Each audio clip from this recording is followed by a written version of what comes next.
Shalom Bapak Ibu sahabat Galilea yang diberkati oleh Tuhan Yesus. Jumpa lagi bersama saya Pendeta Muhammad Rusli Beno Arfa bersama istri yang terkasih di akhir pekan ini. Apa kabarmu? Harapan dan doa kami Bapak Ibu semuanya dalam keadaan yang baik-baik saja. Amin. Amin.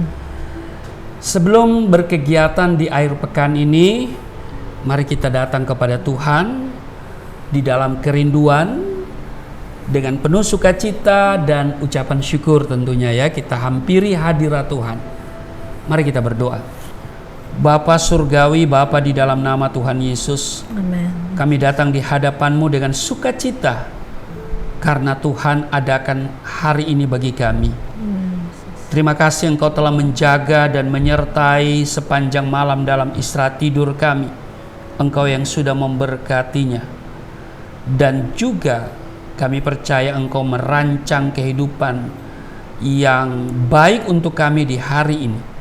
Itu sebabnya sebelum kami berkegiatan di akhir pekan ini, kami mau baca, dengar, dan renungkan firman-Mu. Sebab firman-Mu bermanfaat untuk mengajar, menyatakan kesalahan, memperbaiki kelakuan, mendidik kami kepada kebenaran. Firman yang kami baca akan memberikan kami kekuatan untuk melangkah dalam kegiatan di hari ini. Kami mohon penyertaan perlindungan Tuhan sempurna atas kami. Dan karena itu urapi kami semua, buka hati pikiran kami. Apa yang kami baca, kami dengar tidak untuk kami lupakan. Amin. Tapi itu termaterai dalam hati kami, menjadi rema dalam hidup kami. Urapi juga hamba-Mu yang tidak ada apa-apanya. Setiap kata kalimat yang keluar dari mulut hamba-Mu adalah kata kalimat penuh kuasa, penuh urapan. Yang mendengar diberkati, berakar, bertumbuh, berbuah di dalam Engkau. Kami diamkan seluruh suara hati kami kecuali suara Tuhan kami mau dengar. Di dalam nama Tuhan Yesus kami siap diberkati, dibentuk dalam kebenaran firman-Mu.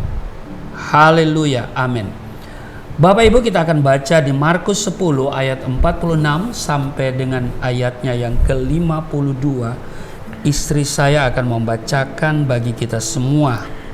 Markus pasal 10 ayat 46 sampai 52.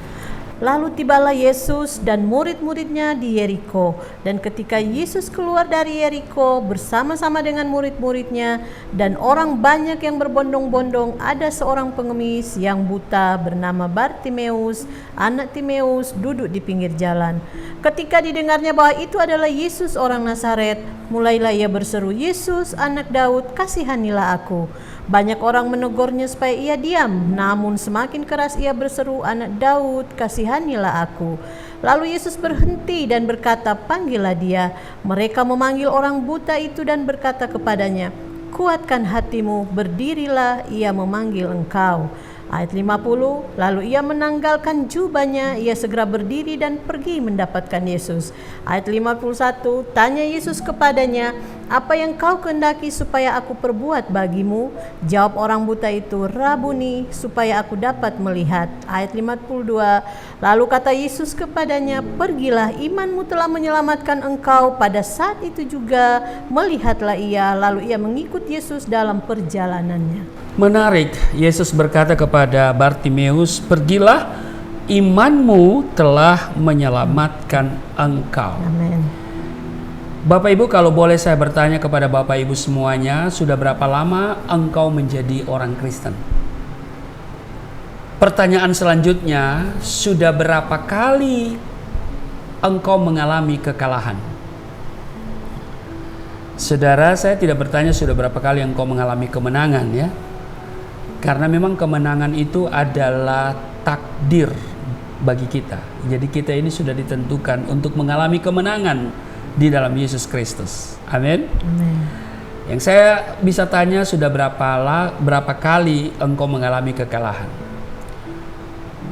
Markus pasal 10 ayat 46 sampai dengan 52, dalam firman Tuhan ini kita melihat bahwa ada mujizat yang terjadi di Jeriko. Bartimeus adalah salah satu orang yang putus asa tentunya karena dia buta. Ya kan? Dia seorang yang miskin tapi juga seorang yang tunanetra. Nah, bagaimana agar kita memiliki pengalaman iman yang luar biasa dengan Tuhan? Nah, mari kita belajar dari Bartimeus, di mana dia bukan hanya mendapatkan pemulihan, tapi juga menang dalam segala hal. Amen.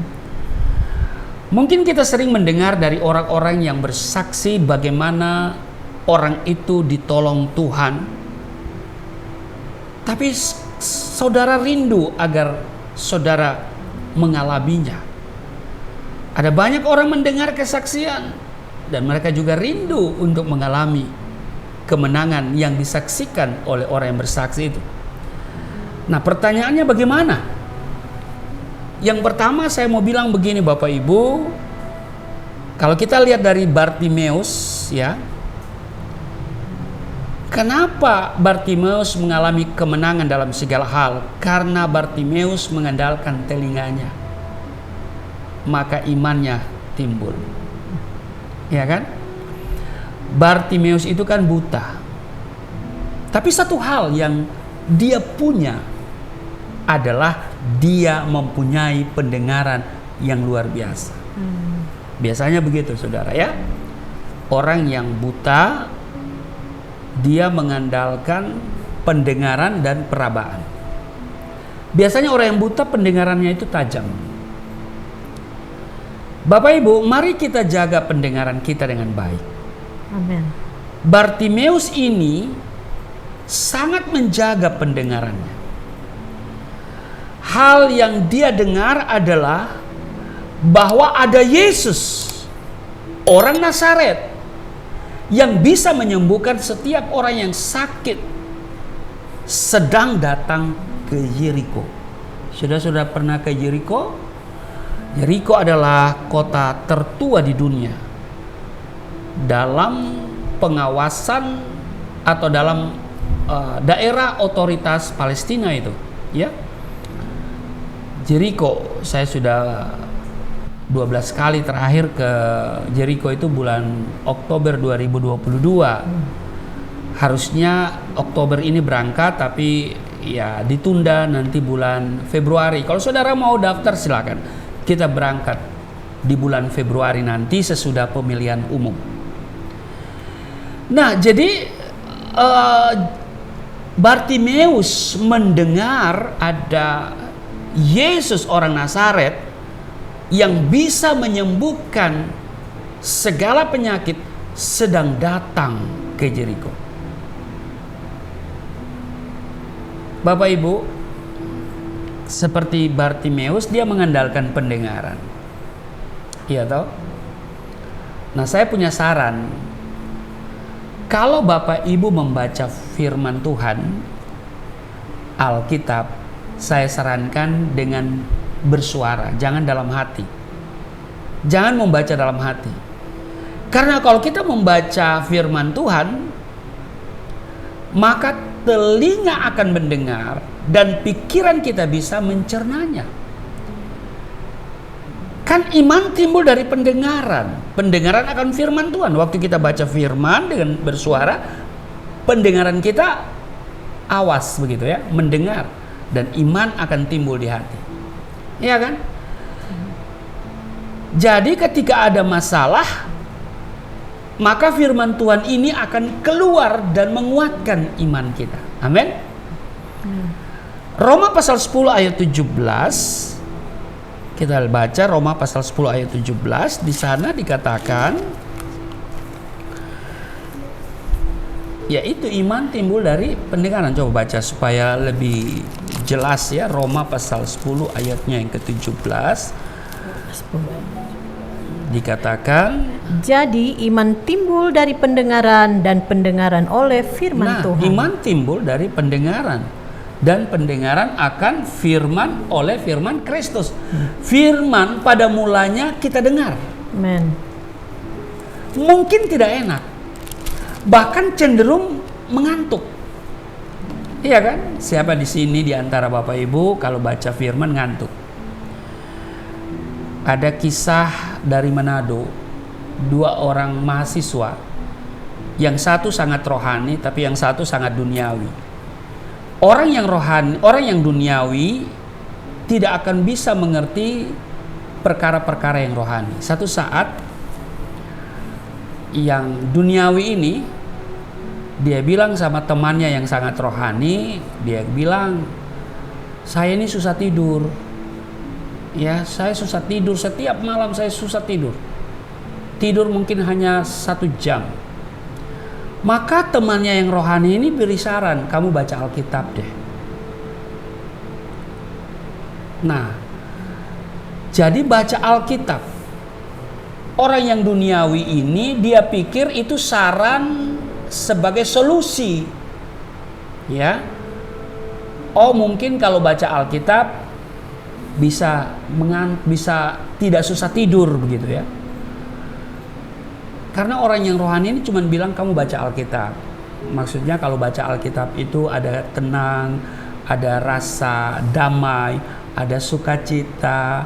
Ya mungkin karena dia susah tidur itu banyak pikiran begitu ya. Banyak masalah, mungkin masalah studi, masalah keuangan, masalah pacar atau masalah apapun gitu kan. Jadi baca Alkitab biar tenang ya, ke orang tenang itu bisa dengan mudah tidur begitu ya. Oke, yang teman yang duniawi ini dia ikuti saran daripada teman yang rohani. Sampai di asrama, pemondokan begitu, tempat kos, dia mulai praktekkan setiap malam baca Alkitab. Dan ternyata benar. Dia baca Alkitab ya. Pasal 1 masih oke, pasal 2 sudah mulai ngantuk, pasal 3 ya. Dia udah tidur, Alkitab udah jatuh, dia udah ngorok begitu. Berhari-hari seperti itu. Jadi dia sangat senang kalau mau tidur baca Alkitab biar ngantuknya cepat dapat, tidurnya dalam. Nah, satu hari dia ketemu dengan teman yang rohani yang memberi saran ini. Langsung dia katakan, benar saranmu, baca Alkitab memang luar biasa, jadi ngantuk, aku bisa tidur. Waduh saudara ya. Nah, apakah saudara baca Alkitab sebagai solusi untuk cari tidur? Ini masalahnya. Ya. Pada mulanya kita mendengar firman itu mungkin tidak enak, cenderung mengantuk. Tapi lama-kelamaan akan menjadi enak. Amin. Seperti ketika kita lagi sakit dan kita ke dokter, maka dokter akan memberikan apa? Memberikan obat kepada kita.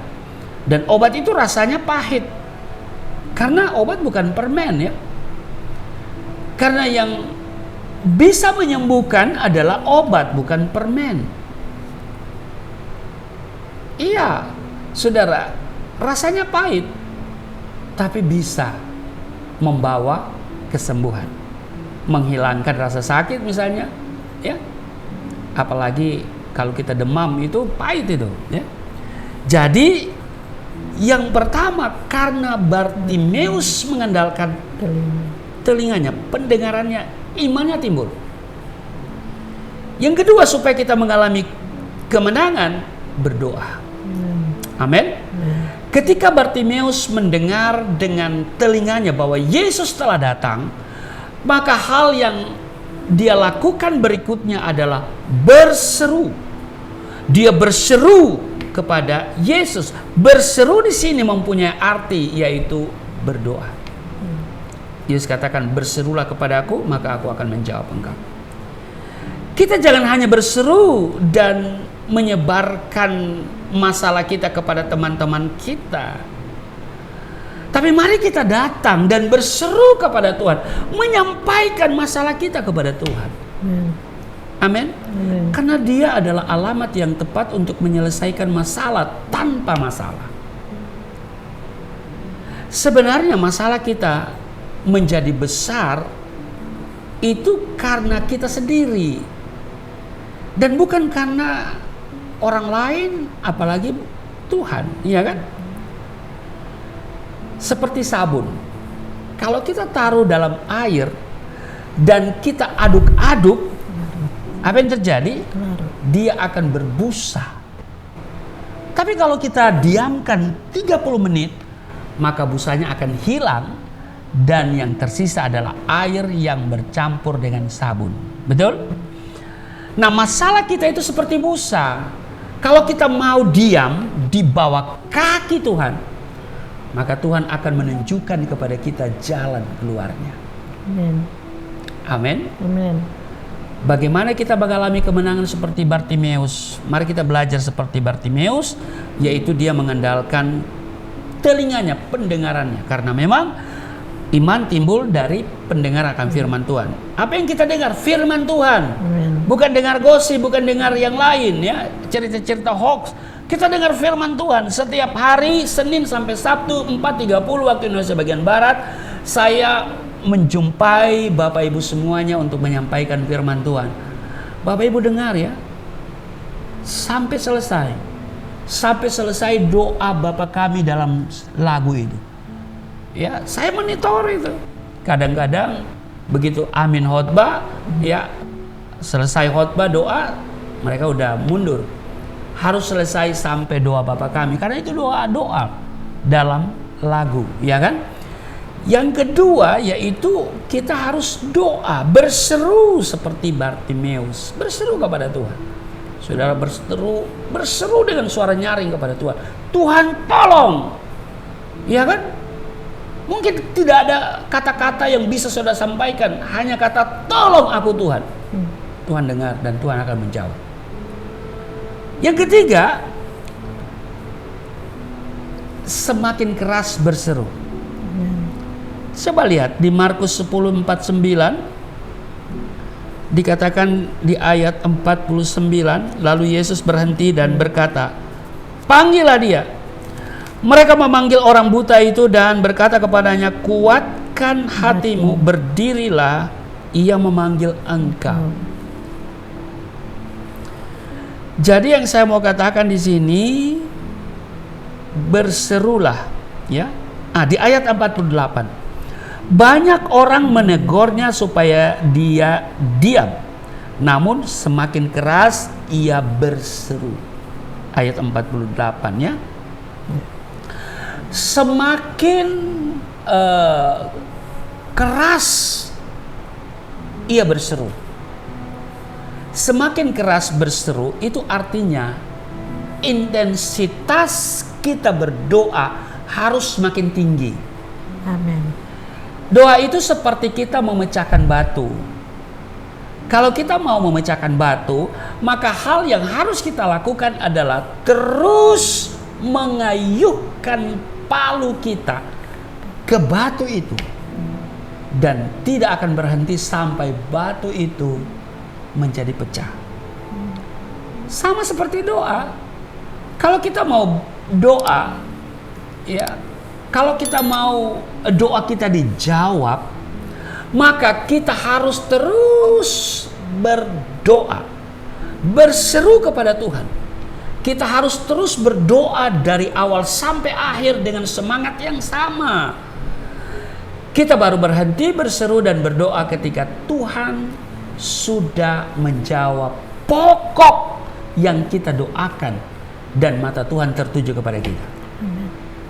Ratapan 3 ayat 49 dan 50. Air mataku terus menerus bercucuran dengan tak henti-hentinya. Ayat 50 sampai Tuhan memandang dari atas dan melihat dari surga. Tuhan ingin kalau kita berdoa seperti itu. Terus berdoa sampai kita mendapat jawaban doa. Amin. Kalau kita mau mengalami kemenangan, yang pertama mari kita gunakan pendengaran untuk mendengar firman Tuhan. Yang kedua kita berseru, berdoa. Dan semakin keras berseru kalau doa kita belum dijawab, terus berdoa, berseru.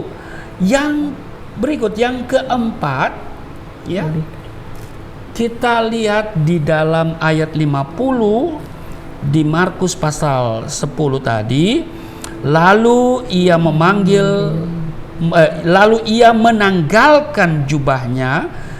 Bartimeus maksudnya, ya. Bartimeus segera berdiri dan pergi mendapatkan Yesus. menanggalkan jubah. Tanggalkan jubah. Apa artinya ini? Ketika kita datang kepada Tuhan, maka kita harus meninggalkan seluruh pribadi kita. Seperti apa? Kesombongan dan keangkuhan. Amin. Mari kita akui di hadapan Tuhan segala dosa kita seperti kesombongan dan keangkuhan.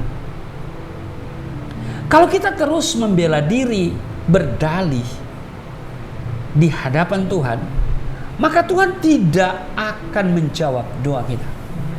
Jadi mari kita akui dan mengaku dosa kita di hadapan Tuhan sambil kita minta belas kasihannya, kemurahannya.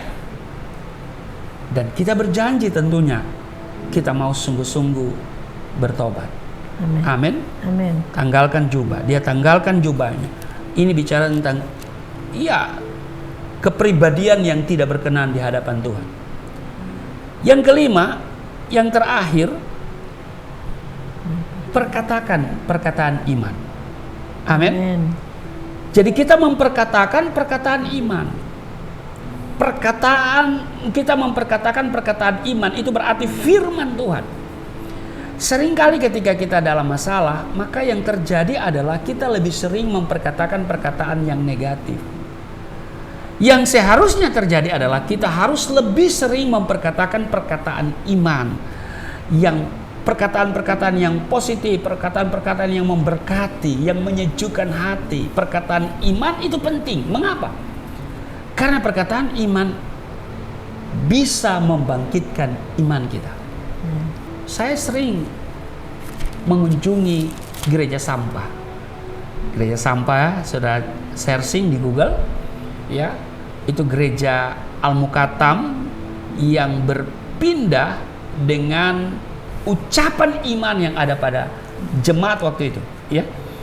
Jadi mereka memperkatakan iman seperti ada tertulis, iman sebiji sesawi dapat memindahkan gunung.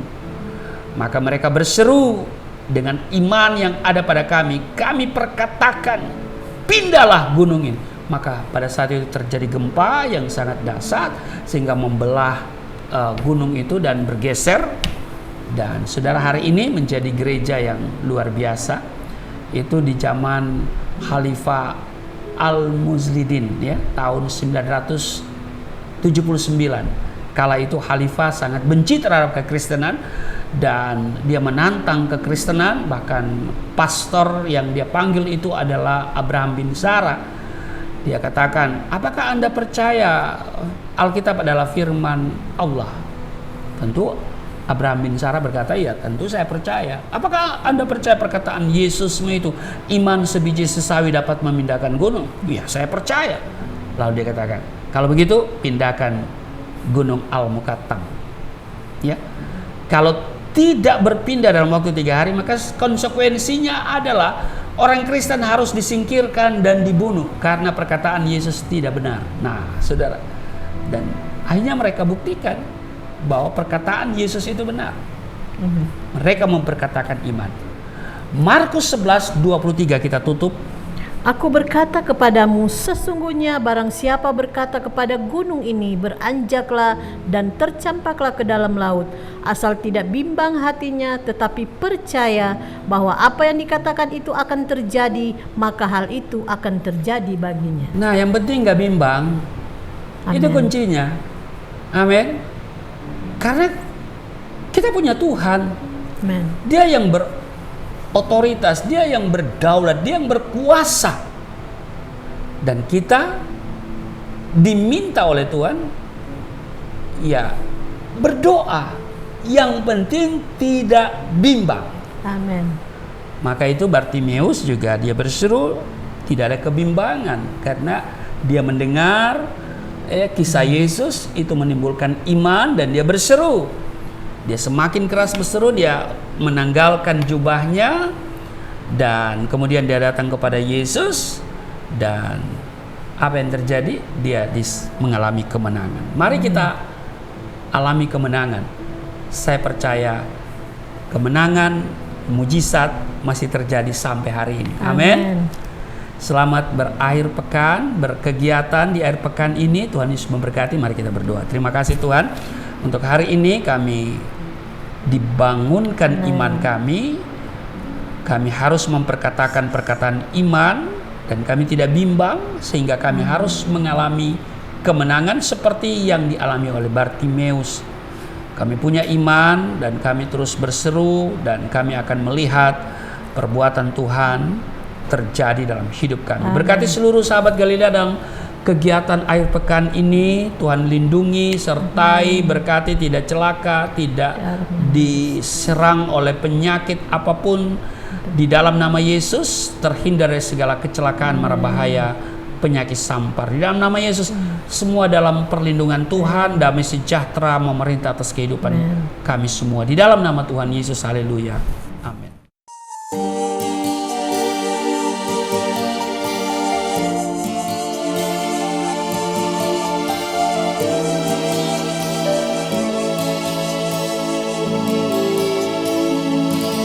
Bapa kami yang di surga, dimuliakanlah nama-Mu. Datanglah kerajaan, jadilah kehendak-Mu di bumi seperti di surga.